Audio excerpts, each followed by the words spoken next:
نکلتا ہے حضور کے بعد اگر کسی نے دعویٰ کیا نبوت کا تو وہ کذاب، دجال، جھوٹا، کافر، اور جس کسی نے بھی اس کی تصدیق کی، اس کو باندھ لیا، وہ بھی دائرہ اسلام سے خارج، مرتد۔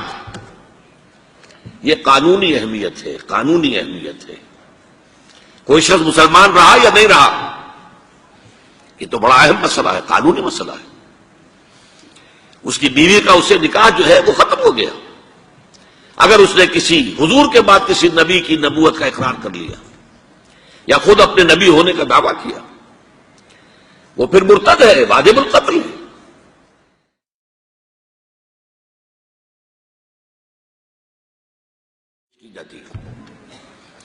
سورہ احزاب کی آیت ما کان محمد ابا احد من رجالکم ولکن رسول اللہ وخاتم النبیین۔ محمد صلی اللہ علیہ وسلم اے مسلمانوں تم میں سے کسی مرد کے باپ نہیں ہیں۔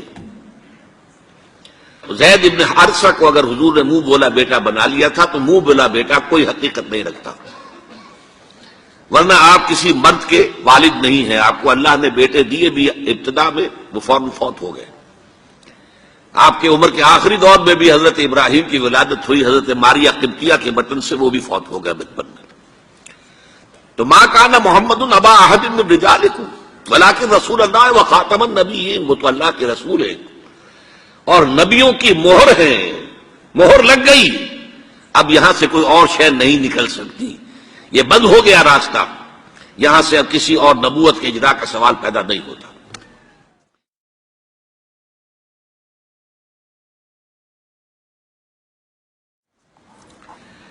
دیکھیے ایک جامع ترمذی میں روایت ہے حضرت ثوبان سے رضی اللہ تعالی عنہ، حضور نے فرمایا انہ سیکون فی امتی ثلاثون کذابون کلہم یزعم انہ نبی وانا خاتم النبیین لا نبی بعدی۔ آپ نے فرمایا میری امت میں 30 افراد ایسے اٹھیں گے جو دجال ہوں گے، کذاب ہوں گے، جھوٹے ہوں گے۔ ان میں سے ہر شخص جو ہے یہ گمان کرتا ہوگا اپنے بارے میں کہ وہ نبی ہے، حالانکہ میں خاتم النبیین ہوں، اور خاتم النبیین کے معنی کیا؟ لا نبی بعدی، اب میرے بعد کوئی نبی نہیں ہوگا۔ اس قانونی مفہوم کو بہت ہی عمدگی کے ساتھ یہاں واضح کر دیا گیا کہ اب چاہے دجال اٹھیں گے، حضور کے اپنے زمانے میں اٹھ گئے تھے، پھر اس دور میں تو بڑی تیزی کے ساتھ، بڑی رفتار جو ہے تیز ہو گئی ہے، زمانہ آخری آ رہا ہے، وہ 30 کی تعداد اب جو ہے پوری ہونی ہے۔ بہاءاللہ ایران میں اٹھا، غلام احمد قادیانی ہندوستان میں اٹھا، ابھی آپ کے ہاں ایک یوسف صاحب تھے، ان کو ویسے ہی ایک شخص نے گولی مار دی ہے سائیوال جیل میں، ورنہ وہ بھی کہتے تھے میں محمد ہوں صلی اللہ علیہ وسلم، معاذ اللہ ثم معاذ اللہ ثم معاذ اللہ۔ پچھلے دنوں خبر آئی تھی کہ ملتان میں کسی نے نبوت کا دعویٰ کر دیا ہے، وہ گرفتار کیا گیا، اس پر مقدمہ چل رہا ہے۔ تو یہاں حضور نے فرما دیا کہ 30 ہوں گے ایسے افراد میری امت میں سے کہ جو دعویٰ کریں گے، وہ جھوٹے ہوں گے، کذابون، اور جو دعویٰ کریں گے نبوت کا، حالانکہ میں خاتم النبیین ہوں اور میرے بعد کوئی نبی نہیں۔ دوسری حدیث ہے، یہ حضرت ابو ہریرہ سے ہے رضی اللہ تعالیٰ عنہ، اور یہ سنن ابی داؤد میں ہے۔ لا تقوم الساعۃ، حضور نے فرمایا قیامت قائم نہیں ہوگی حتی یخرج 30 دجالون، جب تک کہ 30 دجال ظاہر نہ ہو جائیں، کلہم یزعم انہ رسول اللہ، جن میں سے ہر شخص یہ کہے گا اور سمجھے گا کہ میں اللہ کا رسول ہوں۔ یہ دو حدیثیں ہیں لا نبی بعدی کے مفہوم کے اندر، قانونی مفہوم، جو ختم نبوت کا یہ مفہوم ہے کہ آپ کے بعد کوئی نبی نہیں۔ دوسری حدیث سنیے، اس میں تکمیل نبوت کا تصور آ رہا ہے، بڑی پیاری حدیث ہے، حضرت ابو ہریرہ رضی اللہ تعالیٰ عنہ سے مروی ہے، اور اس حدیث کی سند بہت قوی ہے، متفقون علیہ، بخاری اور مسلم دونوں میں۔ حضور فرماتے مثلی و مثل الانبیاء، میری اور سابقہ انبیاء کی مثال ایسے ہے کہ مثل قصر، ایک ایسا محل کسی ہے، احسن بنیانہ، جس کی تعمیر بہت عمدہ کی گئی، بہت شاندار قصر تعمیر کیا گیا، وَتَرَكَ مِنْهُ مَوْضِعَ لَبْنَةٍ، لیکن ایک اینٹ کی جگہ چھوڑ دی گئی، ایک جگہ پر رکھنا چھوڑ دیا گیا، وہ کمی ایک تھی کہ جو اس کے اندر باقی تھی۔ فطاف بہ النظار یتعجبون من حسن بنیانہ، تو اس محل اور قصر کا طواف کرتے تھے لوگ، ارد گرد گھومتے تھے اور بہت تعجب کرتے تھے، کتنی شاندار عمارت ہے، کتنی عظیم عمارت ہے، کیسا عالی شان محل تعبیر کیا گیا ہے۔ الا موضع تلک اللبنہ، سوائے اس ایک اینٹ کی کمی کے جو عجیب محسوس ہوتی تھی کہ یہ ایک اینٹ کی کمی کیوں رکھ دی گئی۔ اب حضور فرماتے فکنت انا، وہ اینٹ میں ہوں، صددت موضع اللبنۃ، میں نے اس اینٹ کے رکھنے کو پورا کر دیا ہے۔ ختم بی البنیان، میرے ذریعے سے قصر رسالت کی تکمیل ہو گئی ہے۔ وختم بی الرسل، اور میرے ذریعے سے مجھ پر رسالت کا اختتام ہو گیا۔ اب یہاں محل اور محل میں ایک کمی اور اس کمی کا آپ کے ذریعے سے پورا ہو جانا، یہ ہے تکمیل نبوت و رسالت کا معاملہ۔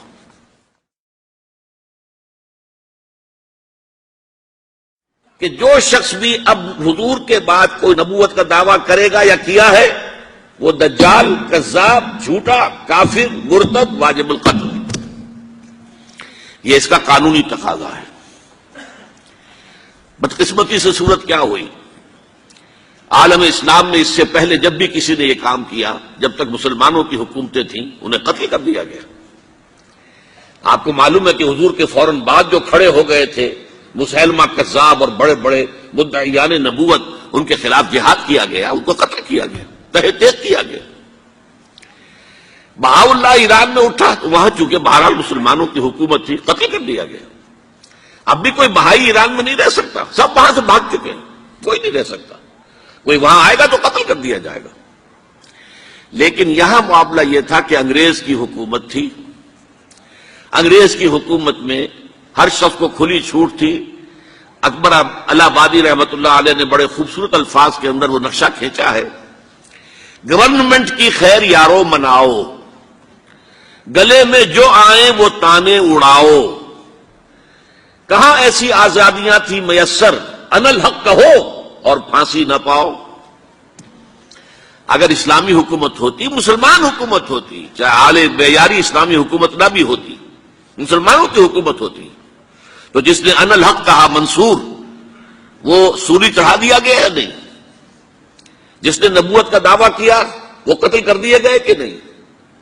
انگریز کی حکومت تھی، گورنمنٹ کی خیر یارو مناؤ، گلے میں جو آئیں وہ تانے اڑاؤ، خدائی کا دعویٰ کر دو، نبوت کا دعویٰ کر دو، رسالت کا دعویٰ کر دو، کوئی پوچھنے والا نہیں، کوئی پکڑنے والا نہیں، کسی دارو گیر کا کوئی اندیشہ ہی نہیں۔ کہاں ایسی آزادیاں تھیں میسر، ان الحق کہو اور پھانسی نہ پاؤ۔ اسی زمانے میں ایک واقعہ یہ ہوا تھا، غلام احمد قادیانی نے ایک دعوتی خط لکھا کابل کے حکمران، اب میں بھول رہا ہوں کہ وہ امیر دوست محمد خان تھے یا امیر عبد الرحمان خان تھے، ان دونوں میں سے کسی کے سامنے وہ خط پہنچا۔ جیسے کہ حضور نے خطوط بھیجے تھے قیصر کو، کسریٰ کو، تو اس کو بھی شوق چرایا کہ میں بھی تو اب نبی ہوں، نبوت کا دعویٰ کر چکا ہوں، تو مجھے پڑوس کا ملک جو ہے افغانستان، وہاں کے بادشاہ کو دعوت دینی چاہیے کہ وہ مجھ پر ایمان لائے۔ جب وہ خط وہاں پہنچا ہے تو امیر کابل نے اسی خط پہ 2 الفاظ لکھ دیے اور واپس کر دیا۔ الفاظ کیا تھے؟ این جا بیا، یہاں آؤ ذرا اور یہاں آ کر تم دعویٰ کرو نبوت کا۔ یہ تم انگریز کی چھتری تلے بیٹھے ہوئے دعوے کر رہے ہو، انگریز کے سائے تلے جو ہے، اور انگریز جو ہے تمہیں سپورٹ کر رہا ہے، تم نے جہاد کو جو ہے ختم کر دیا، دین کے لیے حرام ہے اب دوستو قتال، حرمت قتال۔ انگریز کو اور کیا چاہیے تھا؟ گلیڈسٹن نے، جبکہ وہ وزیر اعظم تھا برطانیہ کا، اس نے کہا تھا اپنی پارلیمنٹ میں قرآن کو لہرا کر، جب تک یہ کتاب دنیا میں موجود ہے امن قائم نہیں ہو سکتا۔ یہ تو جہاد اور قتال کی بات کرتی ہے۔ تو ان کو اور کیا چاہیے تھا کہ اگر کوئی اس قتال کو ختم کر دے، منسوخ کر دے، اور مسلمانوں میں سے جذبہ جہاد اور قتال فی سبیل اللہ کو نکال دے، تو اس سے بڑی اور کیا خدمت ہوگی؟ لیکن یہ کہ اگر تمہیں یہ دعوت دینی ہے تو ذرا یہاں آؤ، جا بے آ، یہاں آ کے یہ دعوت دو مجھے، تاکہ تمہارے 14 طبق روشن ہو، تمہیں معلوم ہو کہ اس دعویٰ کرنے کا مطلب کیا ہے۔ لیکن ایک بات میں اب آپ سے عرض کر رہا ہوں، ہم پر اللہ کا بڑا کرم ہوا تھا، اس میں کوئی شک نہیں۔ اس ملک میں 1974 میں جو فیصلہ ہوا قادیانیوں کے غیر مسلم اقلیت قرار پانے کا، وہ واقعہ یہ ہے کہ بہت ہی مبارک فیصلہ تھا۔ اس کے لیے تحریک جو اٹھی وہ بھی بہت ہی عمدہ تھی، بہت پرامن تھی، بہت منظم تھی۔ مولانا سید محمد یوسف بن نوری رحمۃ اللہ علیہ اس کے قائد تھے۔ کوئی سیاسی لیڈر جو ہے اس میں نمایاں نہیں تھا، خالص دینی تحریک تھی۔ پھر اس وقت ہمارے ہاں حکمران ذوالفقار علی بھٹو، حالانکہ خالص سیکولر ذہن کا آدمی، اور قادیانیوں نے اسے سپورٹ کیا تھا 1970 کے الیکشن میں۔ قادیانی سمجھتے تھے وہ تو ہمارا اپنا آدمی ہے، لیکن اللہ تعالیٰ نے اس کے ہاتھوں لیکن بہترین طریقے سے، جس پر اعتراض کیا ہی نہیں جا سکتا، پارلیمنٹ کے ذریعے سے فیصلہ کرا۔ کوئی آرڈیننس نہیں تھا، کوئی حکم جو ہے، فرمان جو ہے وہ ایشو نہیں ہوا تھا، پارلیمنٹ کے ذریعے سے۔ اور پارلیمنٹ کی ایک کمیٹی بنائی گئی جس میں کہ موقع دیا گیا کہ قادیانیوں کے سربراہ بھی آ جائیں، لاہوریوں کے سربراہ بھی آ جائیں۔ یہ دونوں سیکٹ جو ہیں قادیانیت کے، پہلے قادیانی تھے، اب وہ ربوائی ہیں، ربوے والے ہیں۔ لاہوری جیسے پہلے لاہوری تھے، آج بھی لاہوری ہیں۔ ان دونوں کے سرکردہ لوگوں نے آ کر وہاں پر اس کمیٹی کے سامنے پیش ہو کر بیانات دیے اور کہا، کھل کر کہا۔ ناصر احمد اس وقت جو ہے خلیفہ تھا ان کا، مرزا طاہر احمد کا غالباً بڑا بھائی مرزا ناصر احمد۔ انہوں نے کہا ہم نبی مانتے ہیں، غلام احمد قادیانی کو ہم نبی مانتے ہیں، ڈنکے کی چوٹ کہا۔ لہذا اس کے بعد پارلیمنٹ نے فیصلہ کیا یہ غیر مسلم ہے، اور صحیح فیصلہ کیا۔ لیکن یہ فیصلہ ادھورا ہے، یہ بات آج میں پہلی مرتبہ کہہ رہا ہوں، اسے نوٹ کر لیجیے۔ قادیانیت کے فتنے کو کوئی گزند نہیں پہنچا ہے ان کے غیر مسلم قرار دیے جانے سے۔ وہ فتنہ جوں کا توں پنپ رہا ہے، جوں کا توں پھیل رہا ہے، جوں کا توں وہ اپنے سرطان کی جڑیں پھیلا رہا ہے ہمارے معاشرے میں۔ اور ویسے یہ کہ عالمی سطح پر انہیں بڑی سرپرستی حاصل ہو گئی ہے، پوری دنیا جو ہے، مغربی دنیا، وہ ان کی سرپرستی کر رہی ہے۔ لیکن یہ کہ اندرون ملک بھی اس فتنے کا قلع قبا اگر ہو سکتا تھا تو صرف اس وقت جبکہ اس فیصلے کا جو قانونی اور منطقی تقاضا ہے وہ بھی پورا کیا جاتا، اور وہ یہ کہ مرتد کو قتل کی سزا دی جاتی۔ اسلام میں مرتد کی سزا قتل ہے۔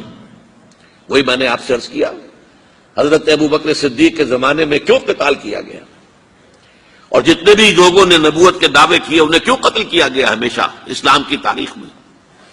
لہذا مرتدین کی سزا، سزائے قتل جب تک نافذ نہیں ہوگی، اس فتنے کو کوئی گزند نہیں پہنچے گا۔ بلکہ وہ تو اپنے آپ کو مظلوم سمجھتے ہیں، مظلوم کی حیثیت سے پیش کرتے ہیں۔ اور ظاہر بات ہے کہ وہ سارے شعائر، چاہے آپ آرڈیننس نافذ کر لیں، لیکن ان کے جمعے کی نماز ہوتی ہے۔ یہ ٹھیک ہے کہ وہ مسجد کی شکل نہیں بنا سکتے، ماڈل ٹاؤن میں ایک بڑی کوٹھی کے اندر ان کا جمعہ ہوتا ہے، ان کی عیدیں علیحدہ ہوتی ہیں۔ وہ سارے شاعر اسلامی کو استعمال کر رہے ہیں، اور الٹا مظلومیت جو ہے اس کا لبادہ اوڑھ لیا ہے۔ جیسے دنیا میں یہودیوں نے ہولوکوسٹ کی مظلومیت کا لبادہ اپنے اوپر اوڑھا ہوا ہے۔ ہم جو چاہے ظلم کر لیں نوع انسانی پر، ہمیں کوئی گدن نہیں پہنچا سکتا، اس لیے کہ ہم نے اتنا بڑا ظلم سہا تھا۔ ہولوکوسٹ ہمارے 60 لاکھ آدمی جرمنوں نے ختم کر دیے تھے، تو اب اگر 8-10 لاکھ مار دیں فلسطینی یا کوئی اور عرب یا اور مسلمان تو کون سی بڑی بات ہے۔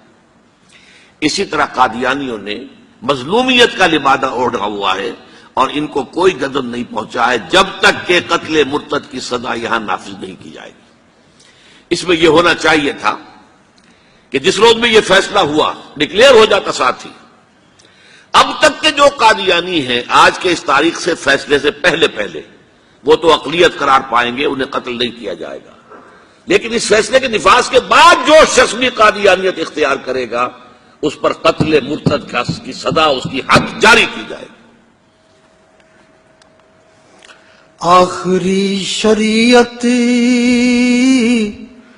کوئی آنے والی اور نہ لانے والا،